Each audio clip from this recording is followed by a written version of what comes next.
Thanks a bunch, Steve. Yeah, the weather is pretty awesome, isn't it? Yeah. It's insane. Hope to enjoy some of that later. I haven't, have you? Yeah, you did, to the right? beach, Yeah.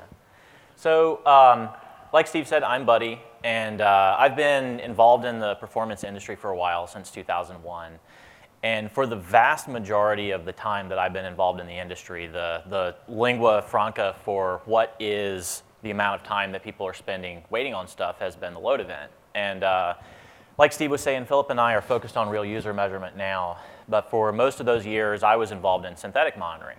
We did synthetic monitoring from the backbone. We did synthetic monitoring from these agents that we installed on people's PCs in companies that I've been at before. And what we were always focused on was the load event. Or actually, before that, we were even measuring everything that happened after the load event. The web was a lot simpler then, right? Everything was page-based.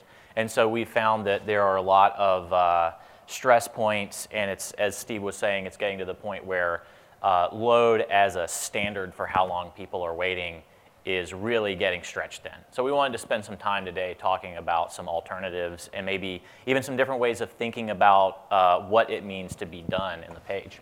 Philip? Yep. So I'm Philip. I actually do come from a RUM background. I worked with Steve at Yahoo for a while, and working on Yahoo's RUM product, which eventually became Boomerang, and that's what we use to collect data. So again, I've been very focused on a lot of browser hacks, getting onload to work and on-unload to work, and pretty much every single browser event to work on every single browser that exists. So the code we actually have works from IE 5.5 up. Does anyone here use IE 5.5? All right, I can probably drop support now. But so we've been looking at data for several years now and trying to get an idea of what really affects user experience, right? Which event on the page, or is there an event that affects it? And that's kind of what we're going to talk about today. And so, before we get started poking tons of holes in everything that's wrong with the load event, let's spend just a few minutes talking a little bit about what's actually good about it, right? And the nice thing about it is that it is, in fact, supported by virtually all browsers, right? All browsers that matter today that your users are using. So you don't have to worry about compatibility issues. Any browser that you're going to encounter is going to have a load event that you could actually measure. The other thing is some of these more esoteric examples that we're going to get into later require a bit of code in order to capture what's happening inside of the page. But the nice thing about the load event is that instrumenting it is incredibly lightweight, right? The browser is going to encounter a load event at some point. It's going to execute code that you can attach to that event. And it's really easy to get timing information. And in fact, APIs that are available in modern browsers like navigation timing mean that you can even pull that out post hoc after the load event happens. You can ask the page at any time how long it took to get to that point. The other thing, as someone who's been involved on the vendor side for a really long time, like I was saying, in the introduction, we've been measuring to the load event for years, and there are tons of tools that do that. Everything from tools inside the browser, like the web inspectors in Chrome and Safari and IE and HTTP Watch and all that stuff. All of the synthetic monitoring tools, so your Gomez, Keynote, Site Confidence, Catchpoint, all that stuff, web page test, all of the RUM implementations, everything that you're likely to encounter is going to measure to the load event, right? So if you're doing some type of analysis, like you're using, let's say, speed curve for competitive benchmarking, but you're also using, tools inside the browser to look at that, how long things are taking, you've got that consistent methodology that you can use, which is a good thing about the load event. And then finally, all sites have it, right? So you can compare, for example, if you're doing the competitive benchmarking, you know that your site and all of the people that you're competing with are going to have a load event somewhere, so you have some sort of a basis of comparison. Or if you're doing something like HTTP archive and looking through that, you can use the load event as a basis for comparing how different sites are performing. So those are things that are actually good about the load event. But obviously, that's not the point of our talk. We're focusing on some of the things that are not so great about the load event. So let's get into that a little bit and talk about some of the shortcomings that the load event has. right? I mean, the first one is that it's incredibly easy for developers to abuse the heck out of it, right? Like, I mean, any of us could make any web page look like it loads almost instantly by firing the load event immediately in the page and deferring everything to be scheduled as part of a load handler, right? So we had an example back at Yahoo. We'd have this thing called the wall of shame. I don't know, Steve, do you remember the wall of shame? Where every property was ranked based on their load time that week. And there was one particular property that always showed up last, had the worst load time. And then one day they suddenly went to second place. Like, not second place from the back, but second place from the front, you know, the best loading. And this was amazing, so we wanted to know what they did, what could we give to the other sites. And we went and looked at their page, and they basically started loading everything after the onload event. So there was just a piece of JavaScript on the page that downloaded the rest of the content after the onload event fired. So they improved their numbers, but didn't actually improve the user experience. So that's what we mean by it's easy to abuse. You can only measure what you care about measuring. yeah, I mean, that's just cheating, right? I mean, it reminds me of when I was a computer science student in college. We were talking about this the other day, right? And the professor would give bonus points for people who could solve the problem with the fewest lines of code. Class was in C. So the first thing a bunch of people did is they pound-defined semicolon to equal some other character and let the preprocessor do the substitution, so everything looked like it was on one line because he was counting the number of semicolons in the file, right? So it's like totally defeating the point because the solution's not that elegant, but you're just kind of cheating. And so it's the same thing. You can take everything and move it to after the load event and make it look like the page is loading really fast for your monitoring tools, but the user experience is still poor. And conversely, you know, you can have the opposite problem, right? Let's say you've got lots of stuff that loads early, or loads prior to the load event, and not all of it is really critical to the user as far as perceived performance. So maybe halfway through that cycle, the user is actually happy. They have enough content on the page to interact with. If it's a business, maybe they see the product and they can even interact with it and add it to the cart. But there's all this peripheral content that maybe isn't central to the user experience. And if you just look at it by the numbers, you might have something that looks like it's an incredibly slow page, but it's really not that painful to the end user. So measuring to the load event is increasingly kind of arbitrary and can be an oversimplification. And worse than that, one of the things especially that we run into as real user measurement vendors is that it just won't work for a lot of application types, right? So single page applications have maybe one load event where you load the entire framework up, and then all this stuff happens that doesn't produce load events. All the interactions happen and trigger async requests. JavaScript adds and manipulates the DOM, but you're not firing any more load events. So the entire model breaks down.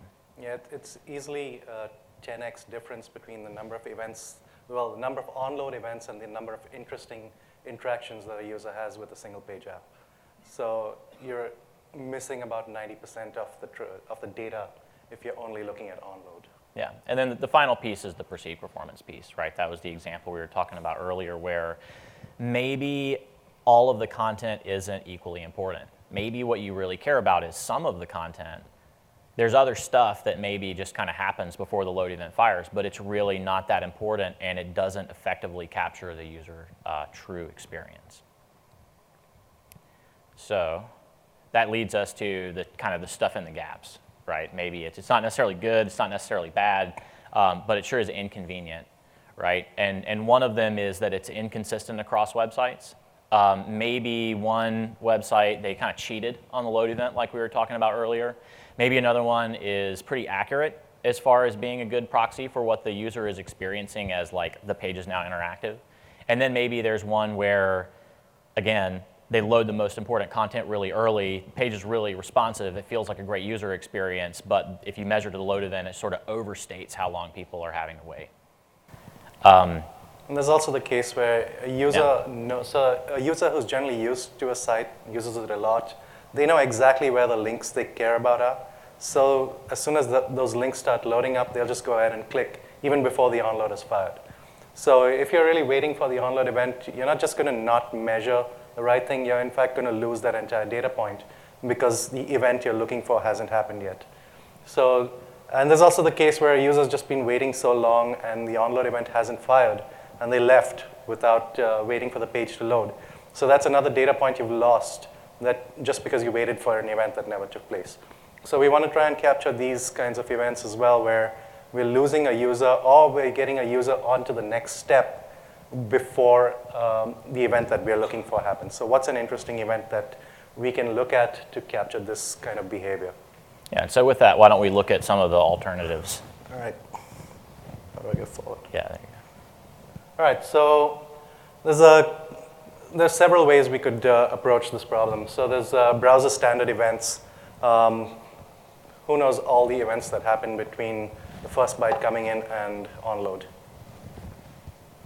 All right, I know one of them is DOM complete. So it typically means the DOM has completed loading, but resources may not have downloaded yet. So images, scripts, anything that's happening at the end of the page may not have finished loading, but the HTML content is available. And that's an interesting event. It typically happens much faster than onload fires. But again, for some sites, it may actually be very long, very late if you have, say, a very long page, but you only care about above the fold content. Unfortunately, there's no real event that says above the fold loaded or page usable. It would be great if the browser fired interesting parts visible, right? So let's petition, like go on change.org and create a petition for visible parts available. So the load event was one of them. Front-end time. That's basically just the amount of time it takes to download the content. So what we want to do is look at all of these events that are built in, but also look at some custom events and correlate that with, see if that actually affects the user's behavior or not. Then there's other custom events. So things that we, as developers, as site owners, can go in and put code into our site saying, this is when an interesting point in my page load has happened, and I'm going to go ahead and instrument that point. So we played around a bit with the mutation observers. Is everyone here familiar with the mutation observer? All right, so I'll explain a bit about what this does. It's something that's supported with most modern browsers. So that's Firefox, Chrome, Safari, Opera, and Internet Explorer from 11 onwards. All the others for a few versions earlier than that. But essentially what it does is it watches the DOM for changes, which means additions of nodes, removals of nodes, changes of attribute values, etc. And you can write code like this right at the top of your page, which says, tell me when something interesting happens, when the DOM changes. And in this particular case, I'm looking for an image node. So I look for when an image node loads up. And what I do is there's two things that can happen when an image loads up. It could already have been available because, let's say, it was cached or it was loaded earlier. So in that case, that image is available and it's rendered. Now, the interesting thing to note is there's a difference between an image being loaded and rendered, right? When it loads, its onload event fires, but when it's rendered, its offset height and offset width gets set, because that can only be done when something is ready to be drawn to screen. So we check if its offset height and width have been set, and then we know, okay, this is something interesting. As a site developer, I know that this image was necessary for the user to start interacting with my site, so I'm going to fire an event when that particular thing happened. And I can do the same for a particular div or certain content or something else on my site. So this is pretty cool. It works well enough, but we can't always tell with all kinds of content if it's become visible or not. We just know that it's now available. Maybe it became visible and then went off screen, something else loaded up before it. But it's a good way to start. So something interesting happened. The other thing we looked at was custom events. So again, like a site owner could, the mutation observer is something that I, as a library developer, can build into my library. And then my customers could say, tell me when these particular nodes have shown up. Custom events are things that site owners themselves can go and write in and say, this is a custom event, all right? Something interesting happened. The page is now usable, so fire an onusable event. And in this case, I've shown the onusable custom event that's defined by a developer. Looks pretty simple, right? Would you write code like this? If this is all it took, would you write this, right? To say that my page is ready. Well, if you notice the supported browsers there's one big one missing, right? So Internet Explorer does not support this. I think 11 does, actually, but For IE 9 and 10, you actually have to write a polyfill, which is not too bad. It looks something like this. A little more detailed code, but you use create event, and you can create a custom event. So you put the two of these together, and you get code that works, right? Well, no, because Android 2.x will actually has a custom event object, and when you try to use it, it throws an exception, right? No questions asked, just throw an exception, because that's what it likes to do. So what you have to do is put a try-catch around that custom event, and if it throws, then you need to use document.createEventObject, because that's something that exists in all browsers, but only works in Android 2.x. So you end up with really large code that's not going to fit on a single slide if I want to make it readable. But would you write that if that was the only way to fire a custom event? Probably not. So that's something that you might want to polyfill for, use a separate library to bring in and say, let's just put this JavaScript at the top of my file. We'll put it blocking, wait for it to load, and then we'll fire our interesting events. Right? Not necessarily the best way to go about it. We could use user timing. Who's familiar with user timing here? All right, a few people. So user timing is something fairly new. It's not supported across browsers. So at the moment, it's Chrome and Internet Explorer that do support it. You can specify certain time points within your page and say, this is an interesting point.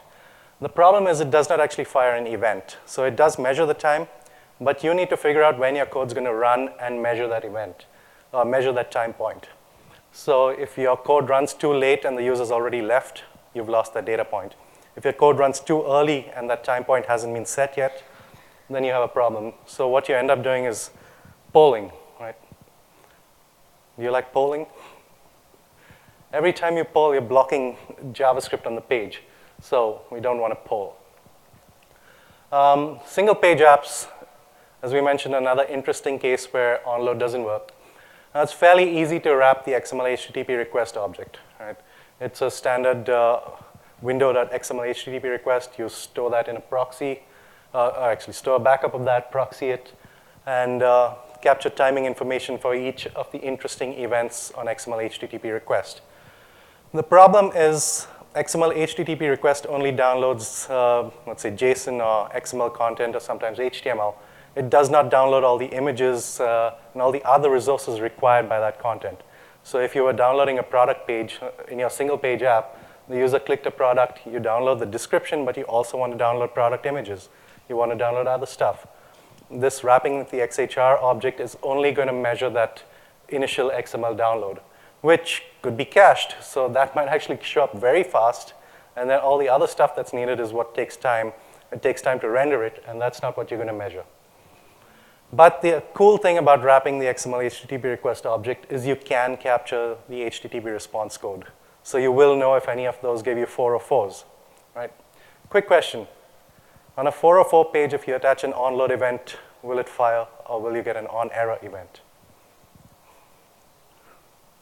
Any ideas? So it turns out an onload event will fire, but if you put an image tag and you load an image that throws a 404, you'll get an on-error. If you load an image that actually returns a 204, it'll return an onload on most browsers, but on error on some browsers. So interesting things that when you start looking at onloads. We could use the mind-reading markup language. Anyone here familiar with that? Right.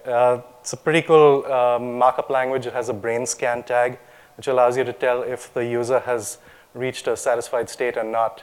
And then you can fire an event at that point. There's a specification there if anyone wants to go and read up on the RFC. There's extremely limited browser support, unfortunately.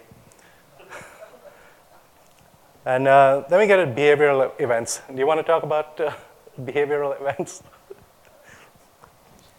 Yeah, sure. So, there's the events that the browser just provides for you, right? And then there's the ones that maybe the browser doesn't provide out of the box, but we can still instrument things that are happening that are technical by nature, the stuff that Philip was describing that you could do with JavaScript. And then there's the stuff that involves looking at what people are doing, which is interesting often. Some ideas, and we've actually, Steve and Philip and I have talked about this before. There'd be some really interesting studies that you could do around looking at not just how long it takes for the browser to get to something within all the content that's been provided for it, but how long does it actually take for the user to get to something, right? So how long does it take to provide enough information for the user to actually interact with the page in some way, like scrolling or like clicking on something? Especially if you're one of those cases where you're loading a lot of content, maybe all that content happens before the load event, but a fair amount of it's below the fold, and the stuff that's above the fold, maybe the user is going to click on it. So maybe we just time from the point where we start navigating to when the user can click on something. Or if there are conversions that happen in the page, so maybe it's not just did they click on anything, but did they click on something specific, then we could time how long it took for them to get to that point. So there's all this different stuff that we can actually measure to, right? The load event, sure, like DOM complete, DOM ready, whatever. How long did it take to get this critical object loaded in the page? How long did it take for the person to interact? So if we're going to pick something that's going to replace the onload event, then we need to come up with some kind of a criteria, right, to evaluate which one of these is going to be the best. So I really like this picture of Mr. T because he looks so patient in this, right? And like he's just really calm. And it kind of reminds me of how I think about... does not pity the fool, right? No, not yet, right? But that's the thing, right? Because he's Mr. T. I mean, come on. You don't want to piss off Mr. T, right? So I think customers are kind of like this because they have a certain amount of patience. And if you exceed that patience, then you're going to have to pay the cost, right? You're going to lose the customer. You're going to whatever. So I think that it's helpful to think about what the criteria might be for how we would pick what we want to measure to. And so, we talked about it, and kind of the punchline about what's the replacement for onload is we couldn't come up with one. Sorry. So, we couldn't come up with one. Right. So if we can't come up with one that works in all cases, then maybe we can come up with one way to help you pick for your site what the right one is for a particular case. So we have some ideas around that. And it really kind of breaks down into a process like this, right? So the first thing we're going to do is we're going to decide what our goal is as a website. Right, and once we identify what that is, what it is that we want to get our users to do, then let's track that in addition to all the technical information that we're going to collect about performance. So once we have those two pieces of information coming back in on the same information stream, right, all the time spent waiting and information about the main thing that you wanted the user to do, we can correlate that stuff. And what we're going to do is we're going to take that set of timers that were all candidates for replacement for onload, and we're going to try to find the one that the behavior we're targeting is the most sensitive to, right? And so the first thing we need to do is figure out the behavior that we want to track. So, and it turns out that I think as has been presented certainly by us, also by tons of other people, lots of behaviors are impacted by how long people spend waiting. Right? So this is an example of bounce rate. You can see that the x-axis is time spent waiting, so all the visits that had load times of 2, 3, 4, whatever. I mean, I think everybody's seen a version of this, right, where the slower the website is, the longer people have to wait, the higher their bounce rate is. And so who cares about this, right? It depends on what type of site you are. If you're software as a service and you have a landing page that you're advertising and bringing all this traffic to, then you're trying to avoid the case where somebody hits that landing page and then they go somewhere else. So maybe if you're software as a service, maybe you care a lot about bounce rate off of your landing pages. And so maybe that's the behavior that you want to target. So you start by collecting information about how as many of these different timers as possible impact the bounce rate behavioral metric. Or if you are retail, for example, then you're going to target conversion rate. And I think everybody's seen a chart like this before too, right? Where the slower the site is, the less likely they are to convert or buy or spend money with you in whatever way. And so we're going to start tracking this type of information.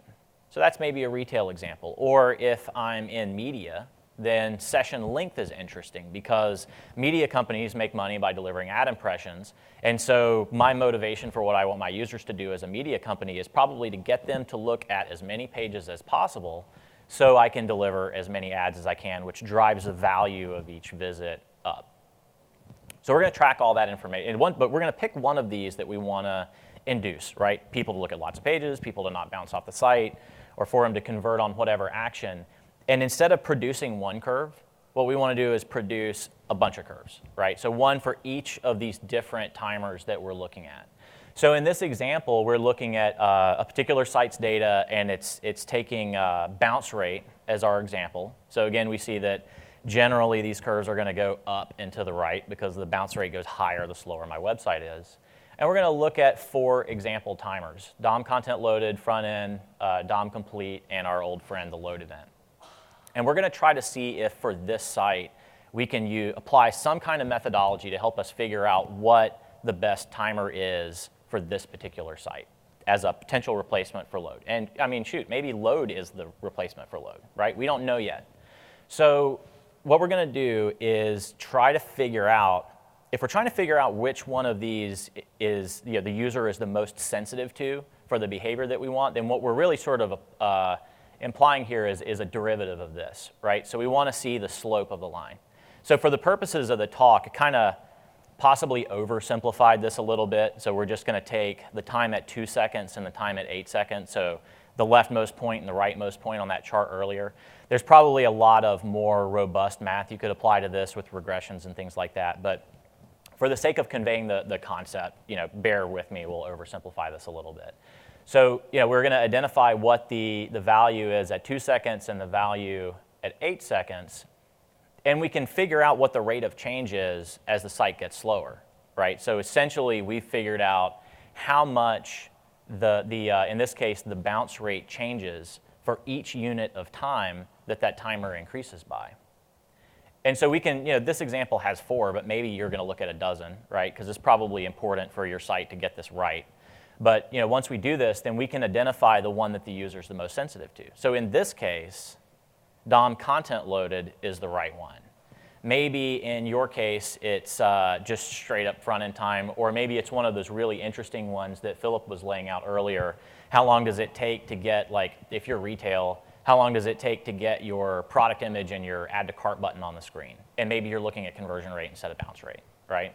But whatever it is, we're going to identify the timer that the user is the most sensitive to. So in this example, out of the 4, it's DOM content loaded.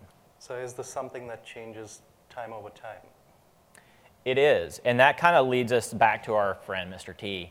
And is it that simple, right? Is that the answer? Are we just universally DOM content loaded? Yep, that's our replacement for the load event all the time. Not really, right? Because it turns out that the answer can be different depending on characteristics about your users. So one of the things that we've talked about before is that different users are different, right? And so sometimes that means that you have to take a methodology, like maybe this one, and apply it to your user population divided among different dimensions. A while ago, we looked at the impact of load time on bounce rate according to people who come from different places. And we found, for example, that in the data that we looked at for any given load time, Australian users were more patient than users from the United States. And so one of the things anecdotally that we found from talking to Australians was that web performance is pretty darn slow out of Australia connecting to places that aren't in Australia. And actually, we were at dinner with Mark Zeman from SpeedCurve last night from New Zealand, and he said that the same thing is true in New Zealand.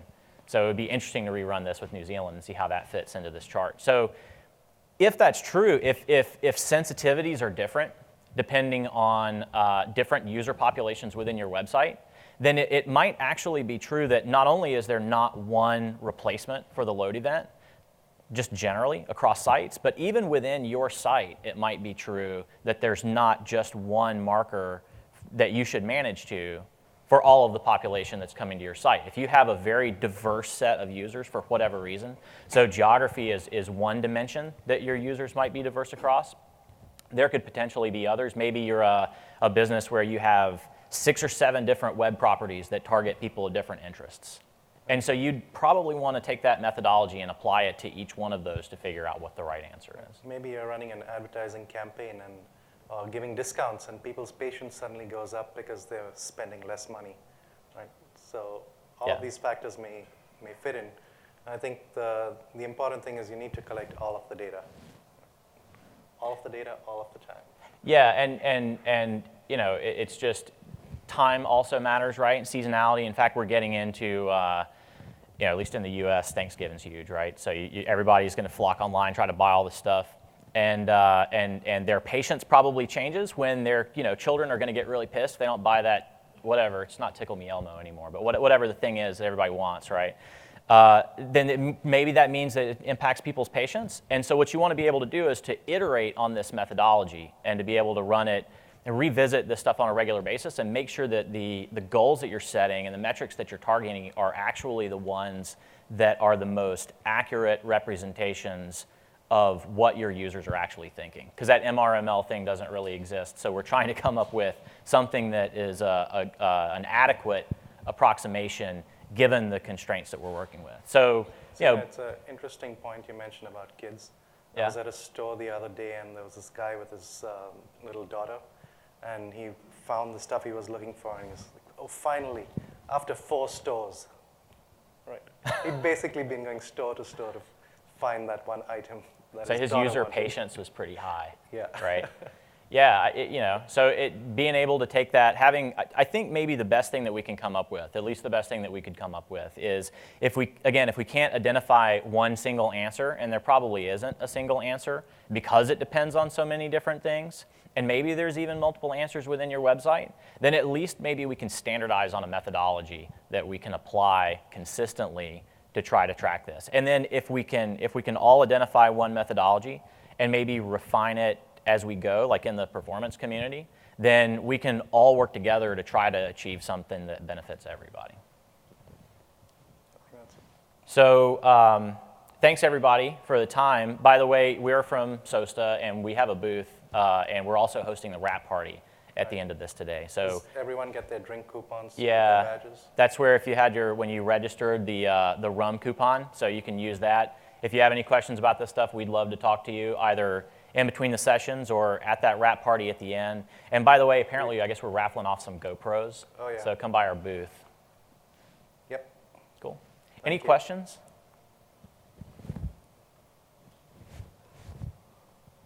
What about, I know that for synthetic anyways, speed index has been kind of an interesting way to look at data, look at something other than load event. And I know that Patrick was working a little bit on speed index for ROM. Philip, have you got a chance to look at that? Do you have any thoughts about So the question was about speed index from web page test, and Patrick's been working on a way to turn that into a metric you can pull out using RUM. Have you looked at that? Yeah, so the way Patrick was looking at it was to see how much of the page has rendered. Well, essentially how much content has been downloaded. The thing is that tends to be fairly expensive when you're doing it across millions of users. So we haven't looked into doing it across everyone.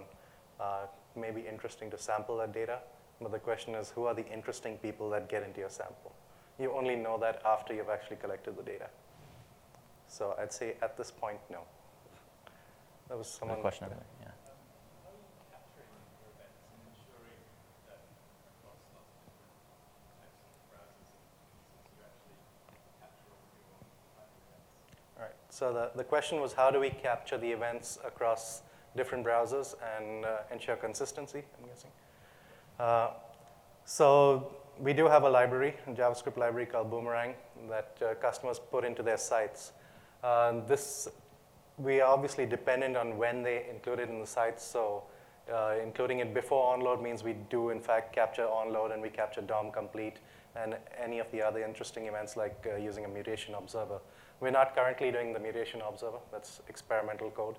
But it's something that could make it in there. And the earlier in it gets in, the more we can measure. Some people tend to use tag managers, which actually inject the code in after onload, which means we show up after all of the interesting things have happened. So in those cases, we just rely on navigation timing. Say this is when different things happened. But again, there's limited browser support. It's getting better, but it's still limited. Yeah, so we have, so when we said we worked on a RUM product, that RUM product Impulse is built to collect this type of stuff. The library that actually enables the collection piece, like Philip said, is open source. That one's called Boomerang. Definitely recommend searching for Boomerang JS because otherwise you're going to get back a picture, a bunch of pictures of like actual boomerangs. And there's a comic book character called Boomerang from like Marvel or something like that. So if you look for Boomerang JS, and that'll bring that information. I'll go to GitHub and look for Boomerang. Yeah. Oh, and we'll obviously publish our slides on SlideShare. So the code example for the mutation observer and everything will be up there. The custom event code is actually in Boomerang. So if you have Boomerang, you can use that code to create custom events of your own. Yeah. Yep. Larry. Another vendor, who shall be nameless, but is known to us, uses this metric of perceived render time and has done for a number of years. What's your kind of thinking about that? Do you want to take that? So the question was about their other run products and perceived render time and everything. And I'm not sure about I can't remember the details about, because there's perceived render time and how do different people measure what perceived render time is. And the example that you're referring to, I can't remember how what they use as a stand-in for that. But I think that just perceived render time in general, if you zoom out to just what does that even mean? It's tricky, and I think it varies from site to site, right? Kind of like we were just talking about it earlier in the slides. It's difficult to come up with one metric that everybody, that's going to be accurate for everybody in terms of what the perceived render time is, if what you're getting at is, did all of the important stuff render on the page? Now, if you change your definition of perceived render to like when something started rendering on the page, that means something different. But to me anyway, and right. I'm curious to know what you think. So it's also when you're collecting real user data, Yeah. each user's perception is different. So there's no single number that applies to all of those users that says this is when all users perceive that something interesting happened. You could say something showed up on page, or the page went blank, which also means something was rendered. White was rendered to the page, right? But those may not be interesting to the user itself. Actually looking at what they do with that stuff that's shown up is more interesting than did something show up. Yeah, that's the interesting one. Doesn't Chrome have an experimental thing you can pull out of the DOM for render time? So but Ilya was talking about it. Just sometimes Yeah. it measures how long it took to clear the screen. So both Chrome and Internet Explorer report first paint time. Yeah. That typically means when was the screen cleared for content to start being written to it. It also turns out that from Chrome 34 and 35, or some of those versions, it started reporting 0 for first paint time always. And when we filed a bug on the Chrome team, they looked at the code and said, we have no idea how that code ever worked in the first place. So that's basically the state of perceived render time, I think. And by the way, it's off topic of that question just a little bit, but about the corner cases thing, that's another reason why if you're going to go the route of rolling your own RUM collection, definitely recommend looking at Boomerang.js because of all of the edge cases and everything, bugs and like early implementations of navigation timing and all kinds of stuff that you have to work around when you encounter all this data in the real world. It's all built into it's over time with all the bugs that Philip's fixed in other people's implementations. All right, I think that's all the time we have, Yep. and that's all the content we have. So Thanks, thank you everybody. very much.